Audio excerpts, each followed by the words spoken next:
Nos encontramos ante un escenario posmodernista, donde se alinean casi a manera de eclipse solar dos fenómenos políticos de alta rentabilidad electoral, conocidos como demagogia y populismo. Mientras el demagogo promete acabar con el hambre, el populista combate a la élite que dejó al pueblo hambriento. Ahora bien, existe también la demagogia populista y el populista demagogo, e igual en sentido contrario. Son las características de la democracia sentimental en la que nos encontramos, donde unos ríen y la mayoría llora.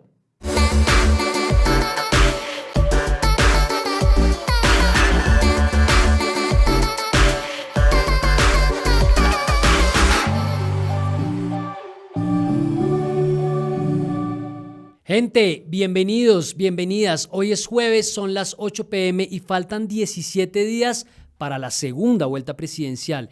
Este es el programa 15 de la primera temporada que irá hasta el próximo 23 de junio. Mírame a los ojos, no les voy a fallar. Grabamos en Espira TV y estamos en las redes de La Silla Vacía y Charlas con Charlie en Instagram. Si les gusta esto, suscríbanse, compartan y comenten. Empecemos por las buenas noticias. Sobrevivimos a la primera vuelta presidencial. Según explicó el registrador Alexander Vega, las diferencias entre el preconteo y el escrutinio de votos fue de apenas el 0,1%. Es decir, no hubo una diferencia de 1 millón de votos entre las cifras que se reportaron el domingo y lo que se contó después, como sucedió en las elecciones al Congreso. Sin embargo, las teorías y rumores de fraude electoral continúan desde la orilla del petrismo. Los detectives de Twitter muestran inconsistencias en formularios. Roy Barrera se pregunta cómo es posible que Rodolfo Hernández sacara tantos votos en Bichada, un departamento que ni siquiera sabe que existe, y Gustavo Petro recordó que no hay auditoría internacional para el software de los escrutinios. Lo bueno es que ya apareció un abogado para poner una tutela. No, la medida cautelar simplemente es que hagan los escrutinios, sigan haciendo los escrutinios, cuidado con lo siguiente, pero en este interregno, y mientras se falla la tutela, se evite que expidan un acto administrativo que convoque a la segunda vuelta. Interregno viene del latín interregnum, que es el espacio de tiempo en que un Estado no tiene soberano. Si bien el término se emplea para denotar vacíos o paréntesis de poder, se aceptan también usos coloquiales como no tengo un interregno centavo o no entendí un interregno trasero. ¿Cómo así? Entonces, ¿no tenemos presidente en este momento? Me siento orgulloso de ser su comandante supremo. No, tampoco. Gobernantes sí tenemos, no le queda mucho, pero tenemos. Faltan 65 días, 21 horas, 43 minutos, 14, 13, 12, 11 segundos para que termine el periodo de Iván Duque Márquez, que anda de nuevo de paseo. Vino unos días a las elecciones y ya se volvió a ir.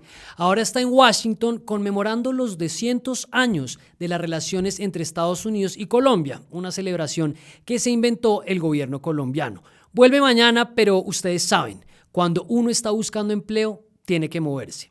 El domingo pasado el presidente Duque y la primera dama María Juliana Ruiz desfilaron por el tapete rojo desde la Casa de Nariño hasta la Plaza de Bolívar para abrir la jornada electoral, echar un discurso y, por supuesto, votar por Federico Gutiérrez. No, salió mal. Salió mal. Después de que ayudó con honores a quemar a su candidato, el presidente Duque ha estado callado, pero su gobierno sigue activo en la campaña electoral. Según contó El Espectador, el candidato presidencial Rodolfo Hernández tiene de asesor tributario al director de la DIAN, Lisandro Junco. El viernes hablaron. Junco le da la idea de presentar 3 reformas tributarias de manera inteligente y fraccionada, y Hernández le pide una cita para que le explique algunas cosas más. Según Junco, contestar una llamada de un candidato no es participar en política, y lo mismo habría hecho si lo hubiera buscado, dice él, Gustavo Petro. Qué funcionario tan eficiente. Igual de eficiente a su jefe, el presidente. Ellos no intervienen en la campaña, solo hablan con algunos candidatos, dan opiniones sobre candidatos y critican las propuestas de otros candidatos. Al parecer, Hernández está muy satisfecho con los servicios de Junco. Entre los funcionarios que el ingeniero le gustaría dejar en el cargo si resulta elegido está, como no, el director de la DIAN.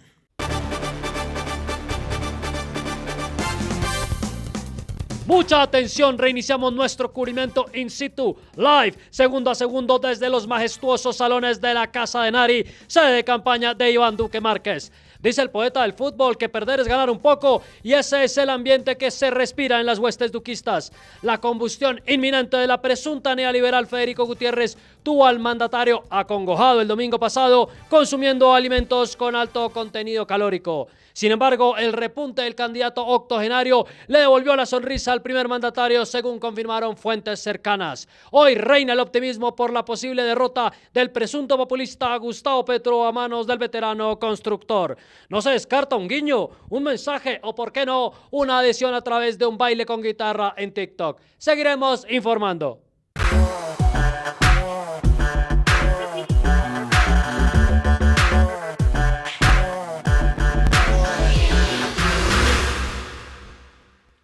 La entrada de Rodolfo Hernández a la segunda vuelta dio al traste con la estrategia de campaña de Gustavo Petro.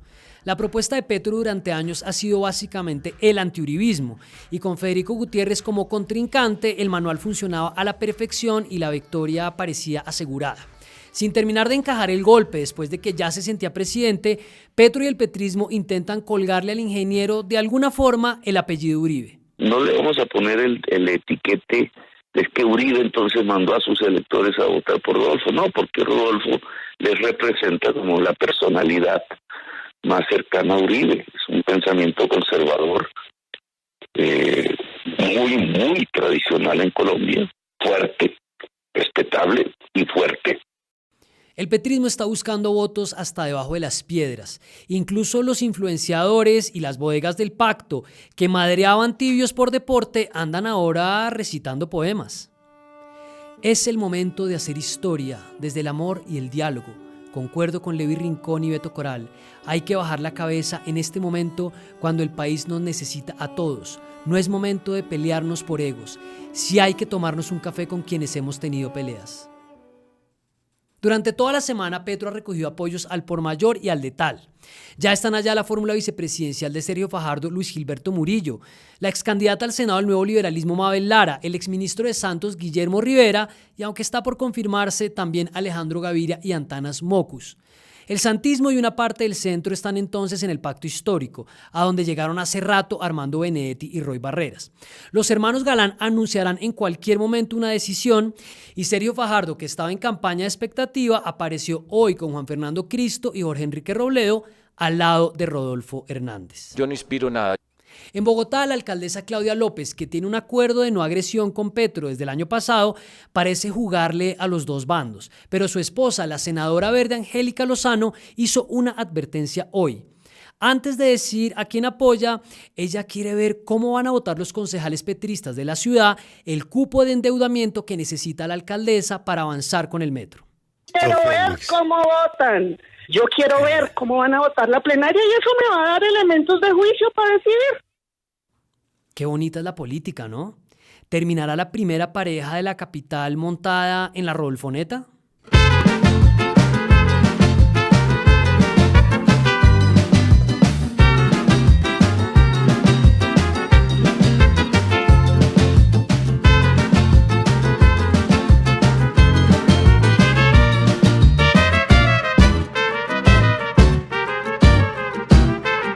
Es una parranda de sinvergüenzas. De la noche a la mañana, el ingeniero Rodolfo Hernández se volvió el outsider, el supuesto representante del cambio y sobre todo una opción real para vencer a Petro. Pero acá hay que tener algo claro. Entre la debilidad de Fico Gutiérrez, la indignación y el rechazo de mucha gente hacia Petro y todo lo que representa, a Hernández le sonó la flauta y encontró un camino inesperado a la presidencia. Hoy el uribismo, al que insultó decenas de veces, encontró a última hora un posible caballo ganador. Re locos, papi, re locos. Cuando este escenario era impensable, Petro había buscado a Rodolfo. Rodolfo le echaba flores a Petro y Roy se tomaba cafés con Rodolfo. Aquí me buscaste porque entonces admirabas a Petro. Querías ser su fórmula vicepresidencial, decías que juntos serían invencibles. Reconocías que Petro era el mejor. Esta semana el ingeniero ha estado en ronda de medios, casi como que presentándose en sociedad. Aunque lleva meses vociferando a los cuatro vientos, la mayoría del país no estaba poniendo atención, incluidos muchos de los que votaron por él. Hernández anunció varios decretos para empezar su eventual gobierno: fusionar ministerios, cerrar embajadas, eliminar consejerías y recortar vacaciones a la rama judicial. El ingeniero lo llama austeridad draconiana. Pero póngale cuidado. Entonces, ¿yo qué hago? Supongamos que gane. El 7 de agosto metemos los primeros decretos de austeridad draconiana. No se imaginan lo que vamos a hacer para ahorrarle plata al pueblo y meterle a la gente más pobre. Entre las medidas anunciadas, Hernández también dijo que el 7 de agosto decretará la conmoción interior, una propuesta similar a la que hizo Gustavo Petro y por la que le llovieron críticas. Aquí el andamiaje del ingeniero se empieza a desajustar. ¿Usted cómo se llama? Me llamo Joana. Joana, mire, Joanita, ¿qué pasa? Esos que están criticando de la conmoción interior, ¿le parece poquito? No sé quiénes sean. Tener a 22 millones de colombianos aguantando hambre. ¿Eso no es conmoción? Hernández también le contó a Joanita lo rápido que van a aprobar sus leyes. Pero déjeme terminar, porque si no me deja terminar, entonces queda recortado y queda una sensación de que no sabemos cómo operar. Entonces, una vez se presente la ley, vuelvo y repito, y no vamos a mandar 50 leyes, vamos a ver cuánto se demoran en aprobarla. ¿Sabe qué pasa? La aprueban, ojalá el mismo día. Yo no sé si existen 2 debates o 3 debates, la aprueban en 3 días, por tarde. Porque ¿quién se opone a eso? Toca decirle a Ángel Becasino, el estratega de Hernández, que incluya en la asesoría unas clases de Constitución y Ley Quinta. De cualquier forma, la pregunta es cómo, sin tener coalición ni bancada, va a lograr que el Congreso ande. Acá el ingeniero lanza un concepto. Entonces, si hay una persona que los pone en evidencia y los confronta, para cobardes ellos, hay que exponerlos en evidencia democrática. Va a poner a marchar a los congresistas con evidencia democrática. ¿Los sopapos contarán como evidencia democrática?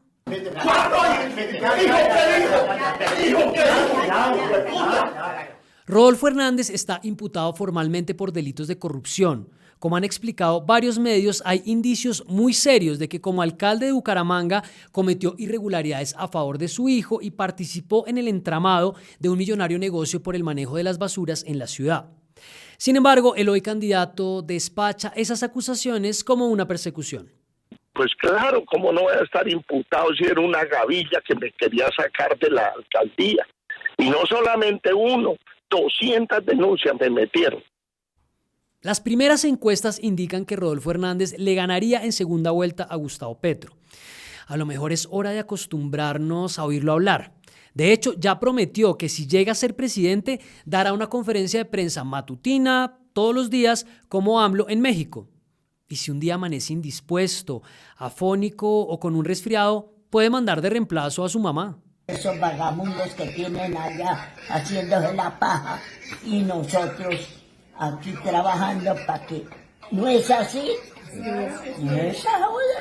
Y es que eso es obligación del Estado. Una parranda de vagamundos allí encerrados haciendo nada.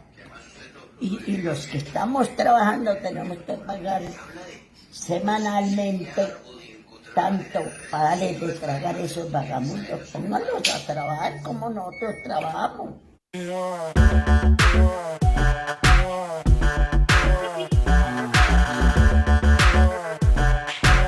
Para seguir hablando de la elección de esta segunda vuelta y de los días que quedan para conocer al nuevo presidente, está conmigo la periodista y columnista María Jimena Duzán. María Jimena, bienvenida al programa. Muchas gracias por invitarme. Pues muy complacido de tenerla acá. María Jimena lleva ya, ¿cuánto con este proyecto exitoso de A Fondo? ¿Cuánto cumplió? Va a cumplir 1 año. 1 año ya. Un podcast. Y está escribiendo en Cambio y también en El País en este momento. Es correcto. María Jimena, hace 1 año largo, cuando yo estaba en otra tribuna y le hice una entrevista, había salido hacía poco tiempo en ese momento de semana y estaba haciendo una transición entre, o un paso a la independencia de la libertad. Dijo usted además que estaba disfrutando la libertad a pesar de lo que eso implicaba. ¿Qué balance hace un año después?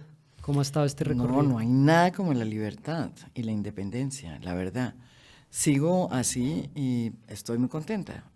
Este proyecto que comencé así, como sin saber muy bien cómo iba a terminar, pues ha funcionado muy bien. Tenemos cerca de 35, 40 mil personas diarias que nos escuchan en el podcast. Es un podcast que está comenzando y es el único proyecto en América Latina que es un show diario, o más bien no un show, sino un programa diario, porque no es un show. Y ahora vamos a ponerle video. Va a haber en la segunda temporada, va a ser con video. Entonces vamos abriendo puertas en un sitio, uno para las plataformas que son, yo creo que la mejor manera de hacer periodismo hoy, en streaming. Hay que saber llegar en el momento que es, ni muy adelante ni muy atrás. Y desde el podcast y la tribuna donde usted le estaba midiendo el pulso todos los días a la campaña, primero parecía obvio y en un momento Petro estaba ya casi que presidente, uno veía como a Fico que tomaba la posta del segundo lugar y venía Rodolfo detrás. ¿Usted en las últimas semanas vio que esta configuración se venía? Sí, claro. Mire, yo creo que yo fui una de las primeras podcasteras, o como se llame, que soy yo, no sé cómo me llamo yo. Influenciadora periodista. O influenciadora periodista, ya no sé ni miércoles cómo me llamo, pero que recogió el fenómeno de Rodolfo. Es más, yo escribí una columna del País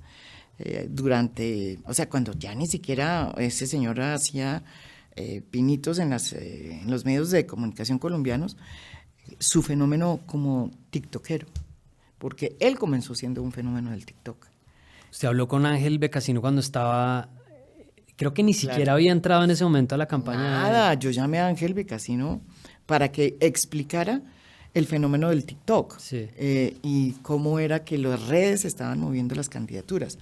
Y el caso de Rodolfo Hernández era impresionante, porque en ese entonces, cuando se iniciaba la campaña, Rodolfo Hernández no había hecho ni una gira política, ni una campaña, no se había subido a una tarima, nunca se subió. Estaba el domingo en la casa descansando siempre. Desde su casa, desde la cama hacía la campaña. Y lo único que hacía era que tenía una gran estrategia en TikTok, sobre todo en TikTok. Después fue ampliando a Facebook, después fue ampliando a Instagram, después hace ahora... Las redes en WhatsApp, las caravanas. Las caravanas y todo eso, pero fue impresionante, fue realmente un tiktokero. Y cuando yo me acuerdo que hice la primera columna para El País y que lo invité al programa, tenía 150,000 likes en TikTok. Ahora tiene como unos 400,000, pero hoy lo supera Gustavo Petro. Sí, él al final en TikTok le compitió, le ganó, pero después igual al parecer no fue tan influyente. No. Entremos a hablar de Rodolfo Hernández, porque usted en la audiocolumna de esta semana, que también lo escribió en El País, hace una especie de remix para explicarle a la gente quién es para usted Rodolfo Hernández, que es una mezcla entre expresidentes y presidentes, ¿no? El expresidente de Ecuador, Abdalá Bucaram, que mucha gente no lo tendrá en el radar. No, porque eso fue hace mucho tiempo. Fue hace mucho tiempo. Pero duró un año, quiero decirles, se les llamaba el loco Bucaram y era de Guayaquil. Yo me acuerdo que yo era muy pequeña y eso fue una de mis primeras entrevistas que yo hice para El Espectador cuando él ganó en Ecuador. Y cuando lo vimos y yo lo entrevisté en Guayaquil, en su casa, en un segundo piso, porque el primer piso era como de tienda de su casa, la tienda, y arriba vivía él. Me impresionó porque realmente parecía como una especie de, ¿qué le digo yo? Era un tipo realmente muy parecido a Rodolfo, claro, además. Con un labio concreto, durísimo, de pueblo, hablaba como la gente hablaba, digamos, de manera popular. Y era un líder popular, duró un año, en el poder, lo sacaron, ¿sí? Y era un loco, porque las cosas que decía, cantaba y todo, y se llamaba el loco Bucaram, le decían. Ok, ese es uno. Los otros que usted dice son como un resultado de esa mezcla de Hernández, Nayib Bukele, el presidente de El Salvador, Trump y Bolsonaro. Usted, en definitiva, no lo pone a él ni en un populismo simplemente de derecha, ni en un populismo simplemente de... No, yo le digo... La élite. ¿Dónde lo ubica en esa mezcla? De derecha definitivamente no, claro, sí. Él es un populista de derecha, aunque Bukele, porque es que Bukele, ¿qué es hoy? Bukele comenzó coqueteándole todos los grandes populistas son populares, que no es lo mismo que ser populista, ¿sí? Pero digamos, son los representantes del pueblo tienen un contenido popular social profundo. Ese es el gran populista, el representante del pueblo que va a acabar con las élites corruptas. Y eso lo cumple perfectamente Rodolfo. Esa es su tesis, ese es su argumento. Voy a acabar con la robadera. Las élites corruptas son todas corruptas, ¿sí? Y habla mal, como lo hacía Trump y como lo hace hoy Bukele, de los tecnócratas creados o educados en Harvard. Mucha información. Y tecnócratas creados en Harvard, en los Andes, en la Javeriana. ¿Me entiendes? Ese es el discurso. ¿Por qué lo ubico en la derecha? Porque tiene de Bukele una cosa que a mí me impresionó mucho. Bukele utilizó muy bien, mejor que Trump, diría yo, las redes, pero mezcló muy bien toda la operación política. Y yo creo que es así lo de Rodolfo. Yo, aunque digan que él es un outsider, como le dice, no, él es un tipo que sabe muy bien cómo mover la clase política. Pero él, entonces, está en esa derecha, ha ido variando mucho las posiciones, como estábamos hablando antes. Yo creo que es de derecha. Pero entonces él está hablando, por ejemplo, y vi que en Twitter está a favor de la unión de las parejas LGBTI, la legalización de las drogas. Hay como una agenda progresista que él trata de meter por debajo. Pero es en Twitter, y ese Twitter no habla como él. Y yo quiero saber quién es el que le escribe ese Twitter. Porque cuando uno habla con Rodolfo es completamente distinto. Ese Twitter parece escrito como por un marciano, ¿sí? Y la verdad, Casino, estás ahí. No sé quién será, pero no parece que fuera de Rodolfo. Pero yo le voy a decir una cosa. Muchísimas veces que ha estado en A Fondo, ha cambiado múltiples veces de opinión, porque esa es la facultad que tienen los populistas. Por ejemplo, en fracking ya empezó a decir otra cosa. Sí, por eso, pero ¿qué tal? ¿Sabe cuándo? La primera vez que yo le pregunté por el aborto, la despenalización del aborto, me dijo la siguiente joya. Me dijo, ay, a ver, si usted me lo pregunta a mí, muy hábil, yo sí estaría a favor de la despenalización del aborto. Pero como me lo preguntas, ¿qué haría yo como presidente? Ya, sí. Yo lo que haría es meterlo en un referendo.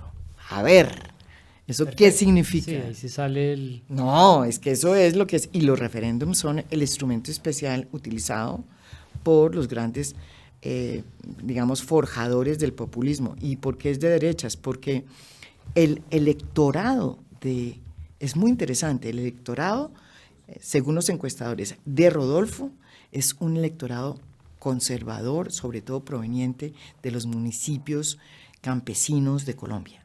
Por ejemplo, Bogotá ganó Rodolfo, pero en Cundinamarca, perdón, Bogotá ganó Petro. Sí. En Cundinamarca, adivinen quién ganó. Sí, ganó Rodolfo. En los municipios, por decirle. En el país del no ganó. En el país del no ganó. Entonces, son en estos terruños conservadores, que son católicos, apostólicos, que son machistas. Ese ganó porque el discurso que él hizo, que es muy claro, y es decir, nosotros vamos a cerrar todas las todas las importaciones. Él dice, nosotros vamos a cerrar todas las importaciones para que la gente que hoy está en el campo pueda volver a cultivar y tener empleo. Porque ellos no tienen empleo porque estamos importando maíz de Estados Unidos o de donde sea. Entonces, ese mensaje caló de qué manera. Y la gente realmente siente que Rodolfo la interpreta. Sí. Eso hasta ahora. Pero de aquí para adelante le va a tocar con la ayuda de los uribistas, sí, de los congresistas que están a favor de Duque, de los grandes señores de la costa, sí, de los Char, de los Géneco. A ver, con eso lo van a subir. Sí, usted dice en la audiocolumna, la derecha colombiana siempre se las ha ingeniado para ganar las elecciones. Tiene 1000 caras que le sirven para recaucharse cada tanto y dar la sensación de que las cosas cambian. Ahí, como para cerrar ese punto, ¿usted cree que el fiquismo, si eso existía, y el uribismo se empiezan a trastear mucho antes de esas campañas a Rodolfo? ¿O que se dan cuenta de que Rodolfo aparece como de un momento a otro como una carta y dice, no, es que es por ahí que nos tenemos que subir? ¿O simplemente se juntó todo? No, yo creo que ellos empezaron a oler que Fico era muy mal candidato, que era el peor candidato que había podido escoger la derecha. Y las maquinarias, lo que es curioso es que se quedaron quietas. O sea, no se movieron. En la costa, por ejemplo. En la costa pasó eso. Sí. Y es un poco el fenómeno de Germán Vargas, de verdad. Germán Vargas iba a ser pues el candidato, iba a ser el presidente ya. Y resulta que le pasó. Pues no subió, y las maquinarias vieron, dijo, no, a ver, nosotros no le vamos a apostar a este tipo. Sí. Y le hicieron el 14 y se fueron con Duque. Operación Tortuga y listo. Y le hicieron, o sea, y es lo mismo. Entonces las maquinarias son flexibles, ellos no son ideológicas, ¿no? Y desde luego les parece muchísimo mejor Rodolfo que Gustavo Petro, porque las maquinarias sí son pro establecimiento, digámoslo, pro statu quo, ¿no? Sí. Ellos quieren que las cosas se queden como están porque ellos están re bien, ¿sí? Los jodidos son otros, pero ellos sí están bien. Algunos conocidos están como medio entusiasmados o le ven un poquito mejor la cosa desde el centro, porque Fajardo se está subiendo a la Rodolfoneta después de una campaña expectativa gigante. Hoy tampoco terminó de decir si finalmente sí o no, con Jorge Enrique Robledo, con Juan Fernando Cristo. ¿Cómo ve a Fajardo ahí? Y Carlos Amaya. Y a Carlos Amaya, que ya estaba ahí metido. Sí. Falta, a la hora que estamos grabando esto, no sabemos los hermanos Galán en qué van a terminar. A mí me contaron que ellos van a decir que son independientes, pero independientes para poder apoyar después a Rodolfo Hernández y meterse en la Rodolfoneta. Porque están pensando en la alcaldía del otro año en Bogotá. Pero bueno, ¿cómo ve a Fajardo en esa Rodolfoneta? A mí me parece lamentable todo lo que pasó en el centro, porque es que el centro es una cosa que se fue comiendo entre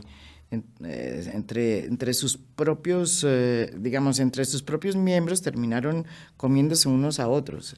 Me pareció que la falta de liderazgo de Sergio fue fatal. O sea, yo creo que Sergio Fajardo puede llegar a ser un buen ministro de Rodolfo Hernández, pero yo ya creo que Rodolfo Hernández mismo cree que Sergio Fajardo no puede ser ni siquiera un buen presidente. Yo creo que la falta, en política toca asumir cosas, tomar decisiones. Sergio Fajardo nunca las tomó. Los otros las tomaron por él, sí. Y se culpa entonces a Ingrid, a Alejandro. No, la culpa de todo lo que le pasó al centro es la falta de liderazgo del señor Sergio Fajardo. Eso que quede claro, ¿sí? Y eso lo tiene muy claro también Rodolfo Hernández.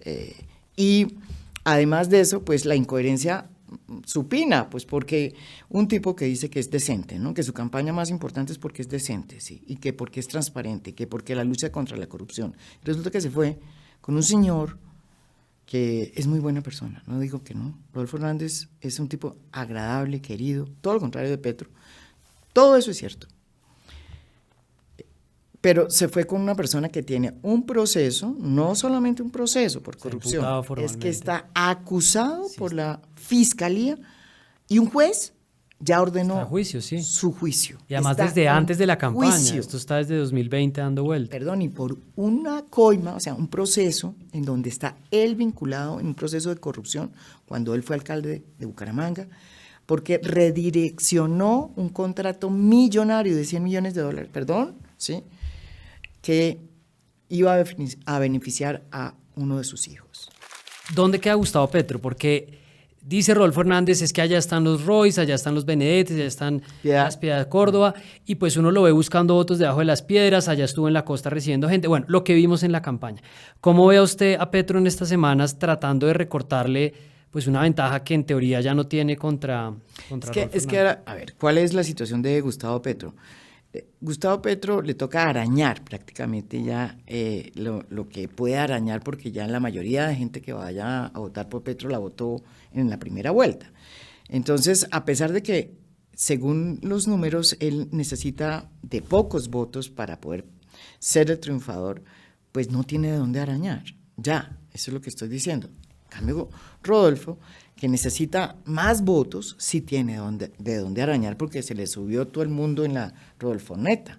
O sea, entonces, el señor que llegue, si Rodolfo gana con la Rodolfoneta llevada de Sergio Fajardo, del uribismo, del conservatismo, de los cristianos, de los petrofóbicos que están ahí, ¿no es verdad? Y que tienen un interés muy específico, que era precisamente en que Petro subiera.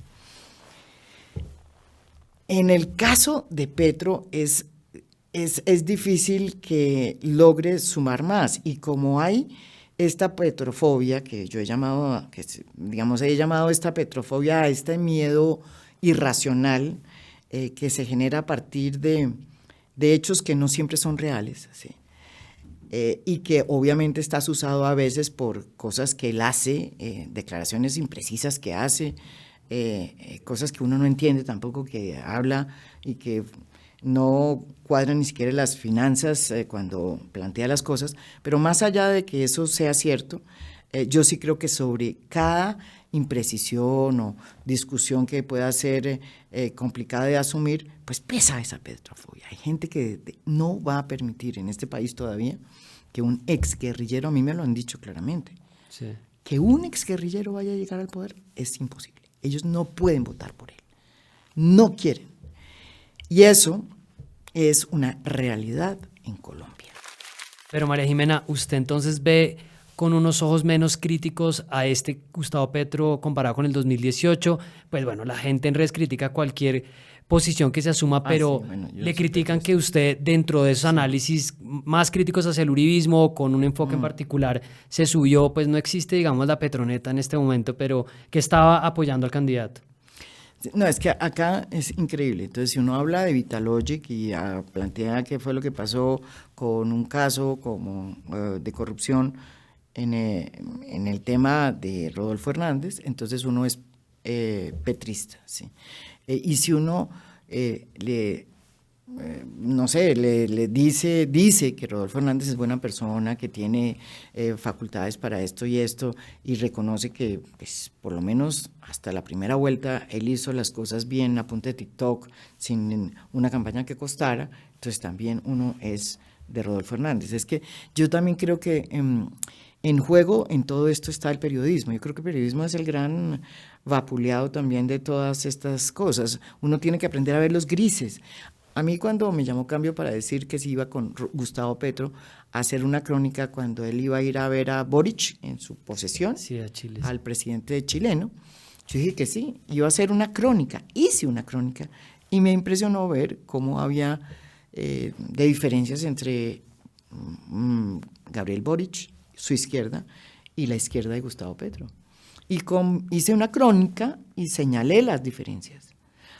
Y la titulé Petro el Mamerto. Petro ya no es Mamerto. Ya no es Mamerto. Porque me impresionó. Se veía un Petro descrito en esa crónica mucho menos militante o menos radical de lo que en teoría uno vería. Eso fue lo que usted vio. Yo había visto el Petro de Bogotá, que me parecía más radical, ¿sí? Y entonces, bueno, uno periodísticamente hace una crónica y hace ese análisis. Eso me graduó de petrista, pero yo sí creo que esta izquierda frente a Rodolfo, que es un salto al vacío muy complicado, es más institucional. O sea, en el fondo siento que hay muchos problemas con Petro, desde luego nadie está diciendo eso, ya lo señalamos acá, pero creo que es paradójicamente el candidato de izquierda defiende más las instituciones. Y yo sí creo en las instituciones. ¿Ves? Seguiremos sintonizando, leyéndola. Gracias por pasar un rato por el programa, María Jimena. Muchísimas gracias a ustedes. Me divierto mucho viéndolo. Nunca había estado aquí de conejillos de indias.